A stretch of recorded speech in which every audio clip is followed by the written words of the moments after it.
Class 12-এর political science প্রথম অধ্যায় আন্তর্জাতিক সম্পর্ক। তোমরা সবাই মন দিয়ে শোনো আর লেখো, আর তোমরা লাইক অ্যান্ড সাবস্ক্রাইবটা দিয়ে দাও। আন্তর্জাতিক সম্পর্কের সংজ্ঞা লেখো। কোশ্চেন: আন্তর্জাতিক সম্পর্কের বিকাশধারা অথবা আন্তর্জাতিক সম্পর্কের সংজ্ঞা লেখো অথবা আন্তর্জাতিক সম্পর্কের বিকাশধারা সংক্ষেপে আলোচনা করো। আন্তর্জাতিক সম্পর্কের সংজ্ঞা লেখো। এর উত্তর হলো, আন্তর্জাতিক সম্পর্ক বিশ্বের নানা দেশের মধ্যে পারস্পরিক সম্পর্ক, অরাষ্ট্রীয় সংস্থা, প্রতিষ্ঠান, ক্ষমতা, রাজনৈতিক মতায়ন, যুদ্ধ, শান্তি, নিরস্ত্রীকরণ, আন্তর্জাতিক সংগঠন, স্বার্থগোষ্ঠী, প্রচার, কূটনীতি, জনমত, বিশ্ব বাণিজ্য, বিশ্ব পরিবেশ ও সন্ত্রাসবাদের মতো বিষয় গুরুত্ব দিয়ে আলোচনা করে। প্রসঙ্গত, আজকের পরিপ্রেক্ষিতে আন্তর্জাতিক সমাজ থেকে বিচ্ছিন্ন হয়ে কোনো দেশ টিকে থাকতে পারে না। নিজ অস্তিত্ব রক্ষার তাগিদে আন্তর্জাতিক সমাজে দেশগুলি পারস্পরিক সম্পর্ক বজায় রেখে চলে। রাষ্ট্রগুলির এই পারস্পরিক সম্পর্ককে সাধারণ অর্থে আন্তর্জাতিক সম্পর্ক বলে।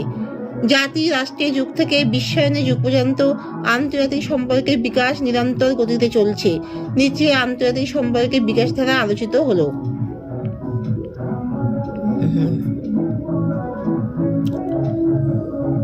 প্রাচীন নগর রাষ্ট্রের ক্রম বিবর্তনের ধারায় মধ্য যে জাতি রাষ্ট্র বা আধুনিক কালে রাষ্ট্র ব্যবস্থা গড়ে উঠেছে, 1648 সালে সার্বভৌম জাতি রাষ্ট্রের উৎপত্তি ঘটে। আধুনিক রাষ্ট্র ব্যবস্থা হলো ইউরোপের